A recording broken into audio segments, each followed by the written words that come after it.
De todos modos, la teoría del imperio de Dante postulaba un orden de cosas que todos los cambios que se producían en Europa cubrían cada vez más en las oscuras sombras del olvido.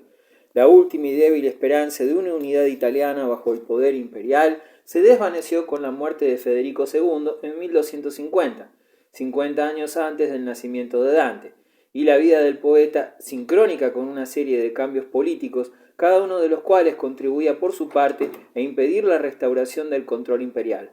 La caída de la dinastía de los Hohenstaufen, la introducción de Carlos de Anjou en la Italia meridional, de transferir la corona imperial primero a un austríaco y luego a un luxemburgués, las crecientes aspiraciones territoriales del pontificado y el aumento de la potencia comercial de las ciudades italianas, entre otras causas, tendieron a debilitar el lazo que sujetaba a Italia al imperio y a hacer más fuertes las divisiones políticas del país.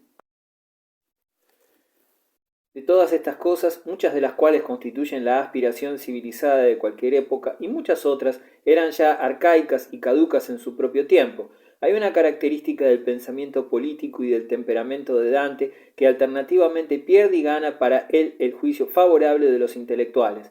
Era, por temperamento, un aristócrata, por convicción, un imperialista. No era la República Romana lo que él idealizaba, sino el imperio romano. No la libertad, sino la ley. Los críticos han notado a menudo que ni en la comedia ni en ninguno de sus diversos escritos hay señal alguna de simpatía para los pobres como clase, de aquella simpatía, por ejemplo, que rebosa de los más serios alegatos de Pierre Plumin o de la primera literatura del movimiento franciscano. Pero al reclamar a Dante para los aristócratas, el estudioso debe recordar que para la mente ocupada principalmente con la ordenación religiosa del universo, los anhelos en conflicto de las distintas clases que constituyen el contenido de la rivalidad y del pensamiento político resultan especulaciones de infinita insignificancia. El juicio de Dios, que llena los círculos del infierno y la montaña del purgatorio, lo mismo que las estrellas del paraíso, cae equitativamente sobre el príncipe y el labriego a la vez. Las grandes dignidades no cubren al culpable en aquel alto tribunal, pues aunque hay varios papas en el infierno, no hay más que uno en el paraíso. De modo que para el italiano de aquellos tiempos, que leía o que escuchaba la comedia, la impresión suprema que recibía debió ser la de la vanidad de todas las cosas humanas, si se medían con las gracias divinas del Espíritu. La Iglesia Católica es una gran democracia. Para Dante, su poder para el bien había sido inconmensurablemente dañado por su afán de dominio temporal, igual que la ciudad de Florencia se había apartado de los días de la primitiva sencillez, en que las damas se sentaban para hilar y tejer y sus maridos llevaban un jubón de piel. Así también, la Iglesia había sido corrompida por la riqueza y por el poder. En el bello canto onceno del paraíso, en el que Santo Tomás recuerda la vida de San Francisco de Asís, se insiste en el matrimonio del santo con la señora Pobreza, la cual, rechazada por su primer esposo, la Iglesia, había permanecido durante 1000 años y aún más, despreciada y oscurecida sin que nadie la pretendiese. En pasajes como este, el Dante confiesa su entusiasmo por la pobreza como ideal religioso, duro y heroico, pero que no debía perderse de vista si la Iglesia había de mantenerse pura de culpa. La gran epopeya del cristianismo medieval es la obra de un humanista, que a la vez era un escolástico, de un místico que fue también un político, de un fiel a la Iglesia, ortodoxo en la creencia, pero ardiente partidario de la causa de una reforma puritana. Añadiríamos una cuarta figura a esta constelación de pensadores que simboliza el punto culminante de la Europa medieval, la de Raimundo Lulio, el catalán de Mallorca, místico, misionero y filósofo que no sólo realiza la síntesis de la vida religiosa participando a la vez de lo que constituyó el espíritu de Santo Tomás y de San Francisco, sino añadiendo el deseo de la conversión de los infieles musulmanes y judíos, cuyas doctrinas estudió, especialmente las de Averroes, al que profesaba gran admiración, proponiendo a los papas una misión de grandes proporciones para predicar el cristianismo entre aquellos, combatiéndolos no con las armas, sino con el razonamiento. Lulio, que fue el primero que escribió de filosofía en lengua vulgar, el catalán, y que promovió en el Concilio de Viena la fundación de cátedras de lenguas orientales en las universidades europeas, murió mártir en Túnez, en donde se había consagrado a su misión, y sus doctrinas ejercieron una influencia profunda en la ciencia y en el pensamiento europeo hasta entrada la Edad Moderna. Un comentario. Un amigo católico eminente de los estudios tomistas comenta como sigue nuestro capítulo precedente. El estudioso católico tendrá razón en estar reconocido a más de un pasaje de este capítulo con su sugestivo título, el pensamiento católico, pero también disentirá de algunos de los juicios formulados o contenidos en él implícitamente. Hay una referencia a Sigerio de Brabante. Sin duda, las opiniones que se supone que sustentó eran destructoras para la personalidad humana y, en último término, para la educación moral. Fue Santo Tomás, en su De Unitate Intellectus, quien defendió la inteligencia individual y sus derechos contra Sigerio.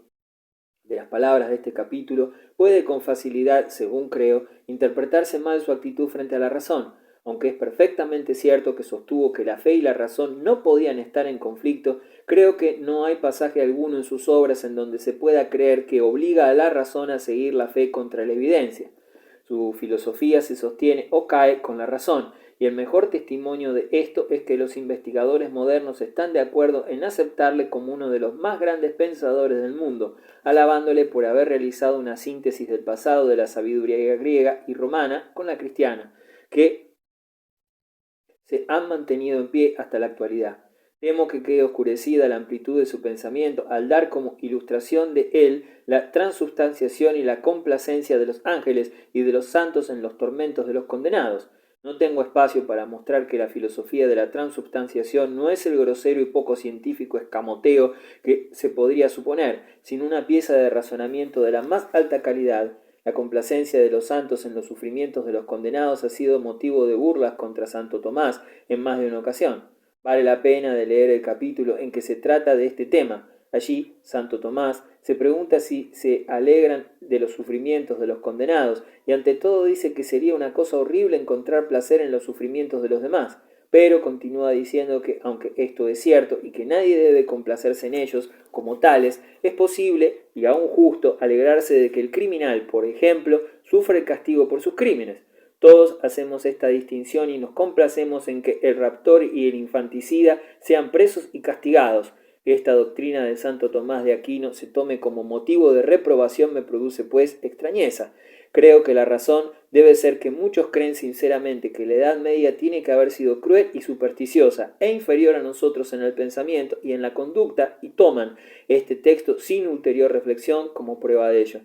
Se dice también que Dante, como todos los escritores del período medieval, no traza una línea clara entre la mitología antigua y la verdadera historia, y se olvida la erudición que requiere el veredicto en De Causis. Si Santo Tomás puede ser tomado como figura representativa, hay que reconocer que en su época debió sentirse una gran pasión por la verdad, y es precisamente esta pasión y el deseo de reconciliar los múltiples aspectos de la vida en la unidad de esta verdad lo que se encuentra detrás de todos aquellos movimientos y tendencias características de su época, más que el sentimiento de que el espíritu era más importante que las instituciones externas y la fe y el intelecto, que los sacramentos o los formulismos de la Iglesia.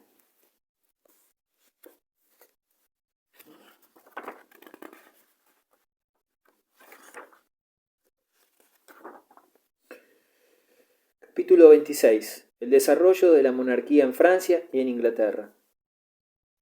¿Cuán profundamente se distinguen ahora Francia e Inglaterra, a pesar de las fuerzas unificadoras de la civilización? La primera es una tierra de campesinos propietarios, de pequeños artesanos altamente dotados de una gran burguesía cultivada, rica y egocéntrica, con pocos o ningunos intereses más allá de las fronteras de su propia y querida tierra. La otra, un país de grandes terratenientes y de arrendatarios, de grandes empresarios industriales y de densa masa obrera, de hombres de negocios con intereses en todo el mundo y con una población tan dada a los viajes y a las aventuras que pocas familias carecen de relaciones permanentes más allá del mar. En los siglos XII y XIII, el contraste entre los dos países era menos sensible y tenía un carácter muy distinto. La conquista normanda había hecho de Inglaterra una provincia de la civilización francesa. La lengua de la aristocracia, del gobierno y de los tribunales de justicia era el francés. Inglaterra había recibido de la isla de Francia su arquitectura gótica. Una gran parte de Francia, primero la Normandía y luego el imperio angevino de Enrique Plantagenet, era regido por reyes ingleses hasta principios del siglo XIII.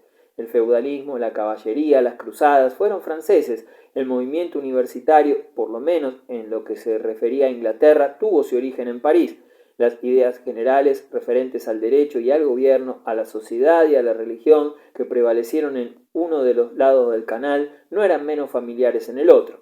Tan entremezclados se hallaban los dos países que muchas ciudades inglesas recibieron cartas de modelo francés y muchos de los términos relacionados con el desarrollo de las libertades municipales inglesas, tales como mayor y comuna, se importaron de Francia. El viajero que pasaba de un país al otro en el reinado del rey Juan no encontraba un contraste demasiado evidente entre el escenario francés y el inglés.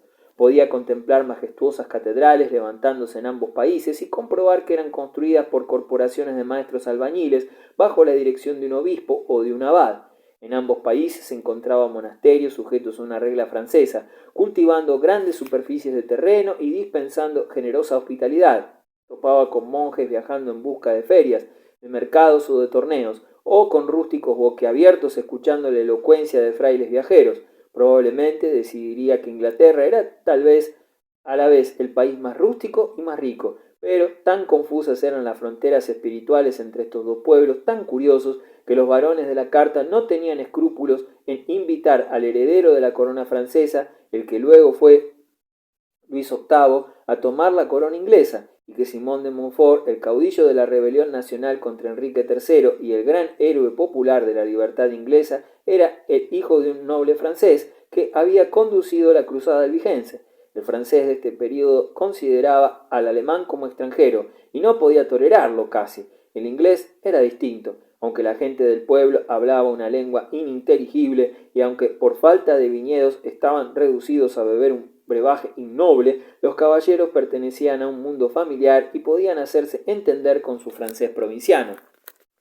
Francia no era, sin embargo, el único país que entonces influía en Inglaterra. La masa principal de la población inglesa se concentraba en la Edad Media en Londres, en Essex y en la Anglia Oriental. En estas regiones, como muestra el Domesday Survey catastro, una población de agricultores libres consiguió fácilmente mantenerse a pesar de las perturbaciones económicas de la conquista normanda.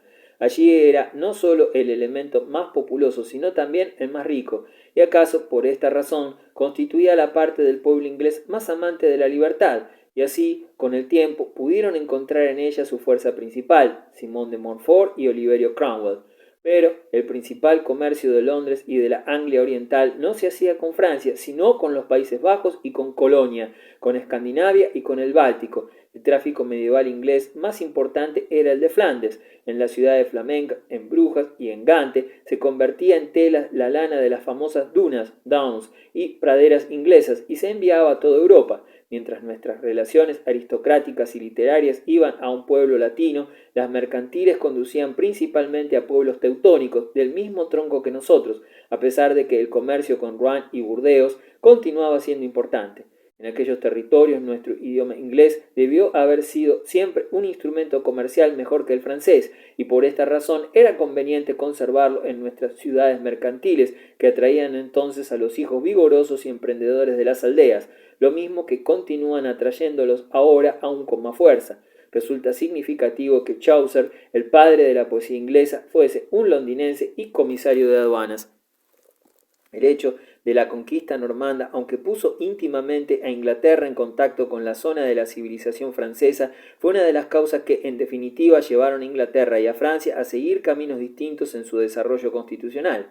Guillermo I hizo de Inglaterra un estado aparte. Esta empresa fue tan bien realizada que nunca se deshizo. El período de anarquía feudal bajo Esteban fue superado bajo Enrique II, a cuyas grandes series de reformas administrativas y judiciales Inglaterra debe una centralización de la justicia, para la cual Francia tuvo que esperar varios siglos.